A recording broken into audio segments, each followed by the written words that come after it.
On an upcoming project on Woodworking with Wes, we have to build a door that looks just like this. So I'm going to show you how, and I'm going to show you how I use magic to make it happen.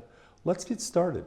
We're going to start off doing our cope and stick routing on our router table. We have it all set up now with our rail cuts. This is our rail stock. This will be our stile stock.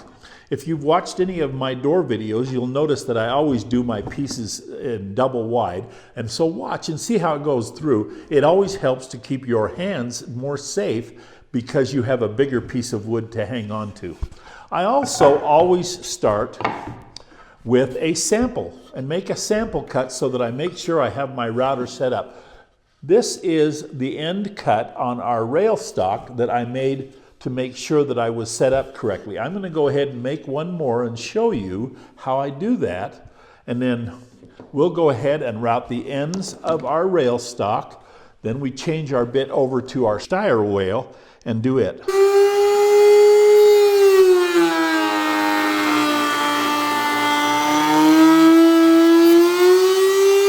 We're all set up just right, and you can see how by having a wider piece of wood to hang on to, I'm able to keep my hands away from the blade, and I get a nice smooth cut by being able to have material on both sides of the fence as I go through. And when I'm just starting it, I have a large section of my stock on the fence, and as I finish off, I also have a large section of my stock on the fence, and it just makes for a nice smooth, flat, or straight cut with my stile and rail stock.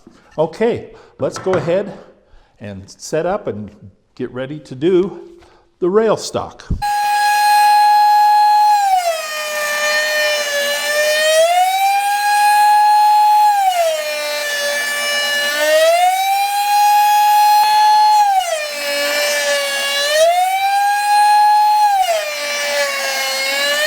We now have our rail bit set up in our router table.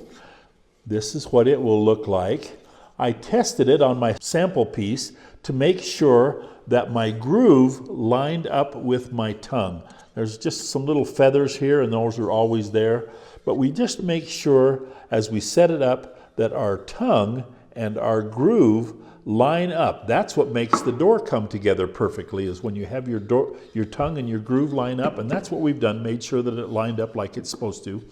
Now, I'm building these on a router table. This is a router table. It's just a homemade router table, homemade fence. I have some videos that show how I make them. You might want to go back and take a look at those. I have built literally hundreds and hundreds of doors on a homemade router table. When I had my business, I had more expensive equipment, but I have literally built, like I say, hundreds and hundreds of doors with a router table and a router setup just like this. If you have a small shop in your garage, this is really a great way to go to keep your expenses down, but still make high quality doors. Let's go ahead and do our routing.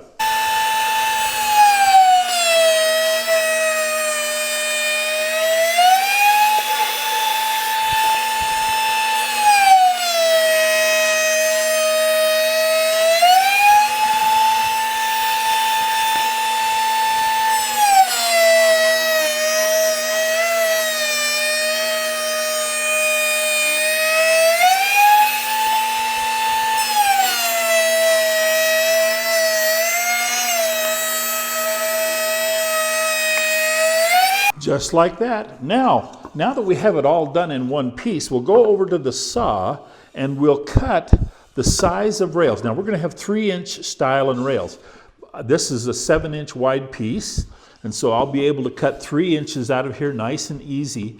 By doing it this way, I can go back and now and cut my pieces, and I'm exactly the size that I want to be with my routed face on it.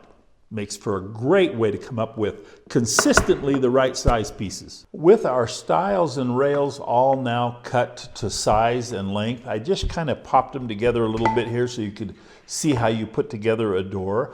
One of the things we've got to do now is to make our panel. We've had a lot of comments asking, how do I determine the size of my panel? So I'm going to show you how I do that. Now, this is rustic cherry, like we talked about, and we're going to use a real wood panel, a solid wood panel. So let's talk about the things that I do to go through to make sure that my panel is correctly sized. The first thing is how thick. I want my this is a flat panel door, so the panel is going to be level with this inside of the bead here. Let me go ahead and slide this in here. The panel is going to fit like this in the door. And so the way I determine the thickness of the panel is I measure from the back side of the door to the inside of the groove. So if I take my tape measure and I set right there, I have 7/16 is the thickness of my panel. And that is what I milled my panel down to already. So I determined the thickness of my panel by measuring from the back side of the door to the top of the groove. So I have that done. Now, size-wise, how wide do I want my panel? Well, the panel is going to be the width of my rail stock minus 1/4 of an inch. The minus of the 1/4 of an inch is to allow for expansion and contraction of a real wood panel. If I was making this panel, say, out of 1/4 inch plywood, I would make the panel the full size and it would just fit inside this 1/4 inch groove because it's a 1/4 inch panel. If this was a paint grade door and I was using an MDF panel, then I would also make it the full size because MDF does not expand and contract with heat and humidity. But real wood does, and so you have to allow for that. All right, let's measure the width of our rail stock. Our rail stock is 12 3/4. So that would make my panel 12 1/2 wide. There's minus the 1/4 of an inch for expansion and contraction. All right. Wood doesn't expand and contract long ways on the grain. Whenever I make a solid wood panel, the 1/4 inch that I subtract for the width, I do the same on the length just for consistency. And the way I determine the length of my panel is I take my 2 rail pieces, I turn them upside down, I put the tongues together just like that, and I measure my tongues. My tongues come to 5 1/4. Then I take my stile stock and I measure down here and I subtract, or I make a mark at 1 1/4 or 5 1/4, and then I measure, and there it is, 18 3/4 of an inch would be the length of my panel. So 24 inches less 5 1/4, 18 3/4. And if we look at my panel, 18 3/4, did I make that wrong? 5 1/4. Oh yes, 18 3/4 is the full length of the 5 1/4 minus the 1/4 of an inch for the space. So 18 1/2 inches is my panel. I had to do the math in my head again. So there's my 18 1/2. So our panel is correctly sized. Now, the groove in my stile and rail stock is only 1/4 of an inch, but my panel is 7/16 of an inch. So I had to make a back cut on my panel to allow it to go inside the groove like that. So now I have my panel cut the right size. I have it back cut, and I've sanded the face of it, the preliminary sand, but now we're getting ready to do the bead cuts on it. Here's where the magic comes in. I want to show you something. Now let me show you first off what we're doing. We're going to be making a bead cut. I'm going to turn it up like this so you can see what it looks like from the end. And this is what it looks like from the top. Now, I'm going to explain these pencil marks on here in just a minute. But let's talk about the magic. On my saw, I have installed a molding head And a molding head is just like it fits on your saw, and it has a cutter head that makes decorative cuts, molding cuts. This is a magic molder. It is a molding head that comes with interchangeable heads that can be changed to many different kinds of cutters, so that you can make lots of different kinds of decorative cuts. We're going to provide you a link to this. I'm not sponsored by Magic Molder. This is a Magic Molder that I bought years and years ago, but we're going to go ahead and supply you a link so you can take a look at that. These marks that I've put on here with my pencil allows me to set the depth of my cut so that it makes a full, nice, smooth round. I'm going to draw you a little picture here.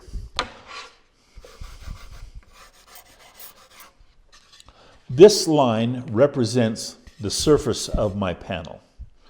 We want our molder to cut and leave a full, smooth round on the face of my bead. So we want our bead not to have a flat spot at the top. We want it to be a full round. By making these pencil marks across the top and just turning up the depth of my molding cut, I'm able to make sure right where it is supposed to be as my pencil lines disappear. You can see I still have pencil marks out here where it hasn't cut all the way through, but down here you can see that it has cut through and eliminated all my pencil marks. And that way we know that my molding cut is exactly the right depth. And so let's go over here to the saw and let's put the beads on our panel with our magic molder. Now, spacing is something you want to decide when you get ready to do your cuts with your bead bit. You want to make sure what your spacing is going to be. I want to have 2.5 inches between the center of my bead. So, okay, let's go back here. Let's grab our sample. I want to have 2.5 inches from the center of the bead to the next center of the bead. Okay, I've marked that on my panel right here, and I'm going to start at the center. Our panel is 12.5 inches wide, so my center of my first bead, my center bead, is going to be at 6 1/4, and I always measure one side and then back to the other to make sure I'm right. So there is going to be our center cut. Now I'm going to have my camera come over here a little closer. I'm going to show you how I make sure that that bead cut is in the center. Here is our magic molder all set up in the saw. These are the two little points right here that create the little valley, and here is this round right here is what cuts the bead.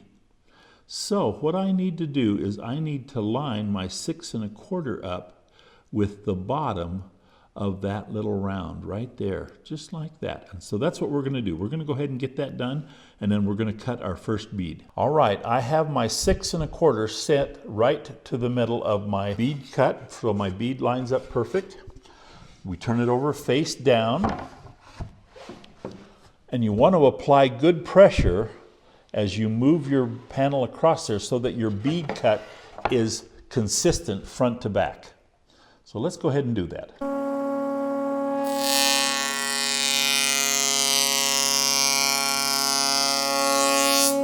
Okay, there's our center bead cut right there. Very good. Now, like I say, we want to be 2.5 inches from the center of this bead cut to the center of this bead cut, and there'll be another one. So these are going to be equally spaced. So let's make our another line. So let's start here. Let's put 10 inches at the beginning of our bead, or right in the center of our bead. 7.5 inches, so 2.5 inches, 1, 2.5 would be the center of our next bead cut. And we're going to measure out 3 3/4 and 3 3/4. We've already made that mark. So 3 3/4 now becomes the center of our next bead. And being as we're going to have one on both sides, we can cut one cut and then come around and cut the other. Whenever you cut the center bead, only just do it the one time, Don't try to do it twice, because if it's any kind of inconsistency, that will show up as a mistake in your center bead. So, okay, 3 3/4. We go back, we set the center of our little valley here at 3 3/4. So let's get that done. Okay. And you can kind of use your little points here. Make sure your points are the equal distance from your 3 3/4 mark. Okay, we're right.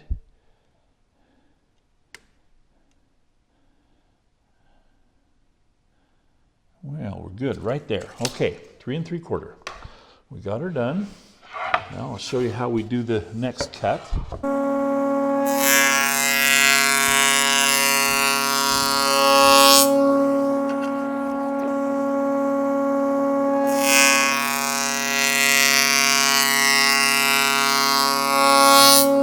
Okay, you can see now how we got a nice 2.5 inch from center to center to center to center. Okay, we're going to run 2 more beads to the outside. Let me get those done, and then we'll sand it up, and I'll show you how the door goes together. With our beaded panel all complete now and sanded, we're ready for assembly. You can see how nice this panel comes out, how nice and even our spacing is, and we're ready to go. Now, let's go ahead and get ready to put it together. There's our rails. Here's our stiles.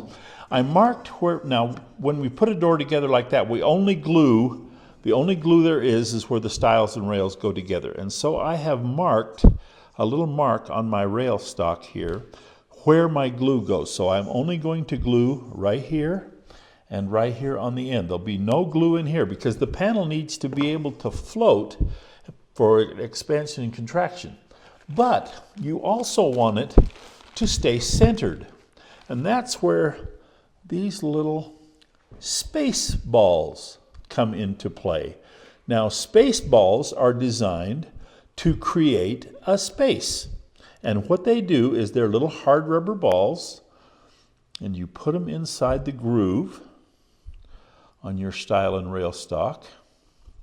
And what that allows to happen is as your panel expands and contracts, these little space balls will hold your panel centered so that it doesn't get out of line. It doesn't go off to one side remember, we're 1/4 inch smaller, so we don't want it to flop to one side 1/4 inch.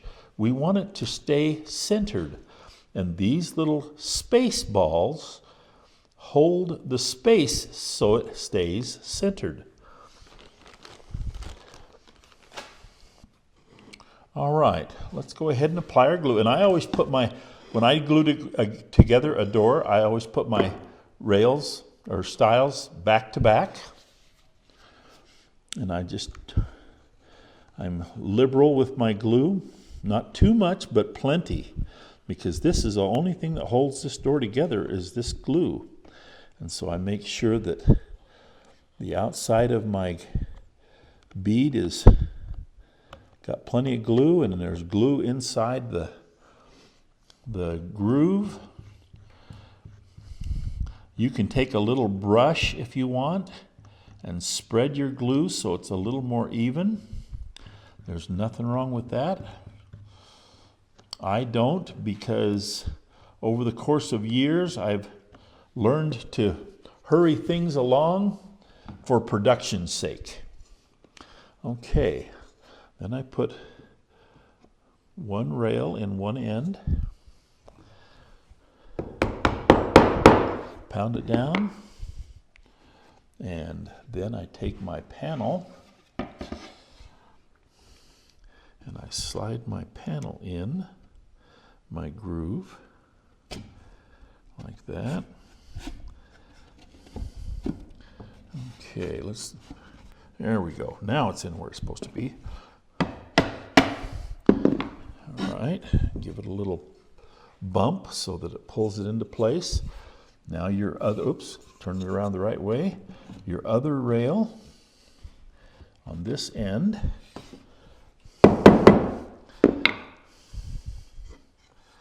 And now your outside stile.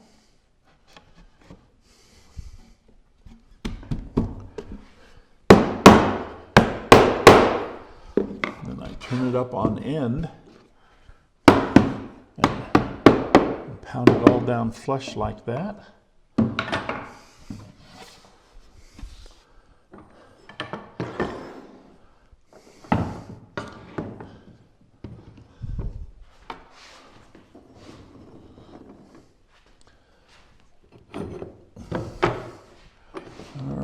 So and I start at one end,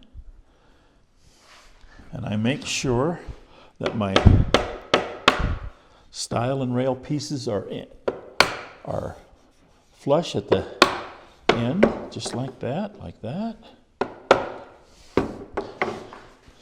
And then I tighten down one end really good.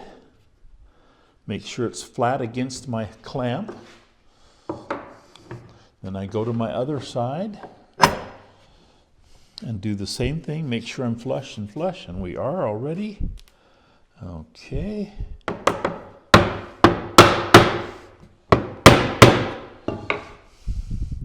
And then finish tightening it up. And you can see how we got a little bit of squeeze out here on my joint. That's just exactly what we want. Not too much, but enough to make sure that it shows that we have plenty of glue. But we don't want any squeeze out in the corners here. And we don't have any squeeze out around our panel because we didn't glue our panel. And then we tighten it down, and there's our door glued together. Okay, now we're going to go ahead and let that dry and get it sanded out. If I was doing this door for a job, I would get it all sanded out. I would put what kind of edge I wanted to put on it, and then I would put all the finish on it. Now there's lots of kinds of finishes that you can do. This is cherry. Stain it whatever color you wanted to. If it was a paint grade door, you would paint. You know what I'm going to do? I'm going to come back. I'm going to put a special finish on this, the one that I like the best. I'll do another video and show you, and we'll see you then on Woodworking with Wes.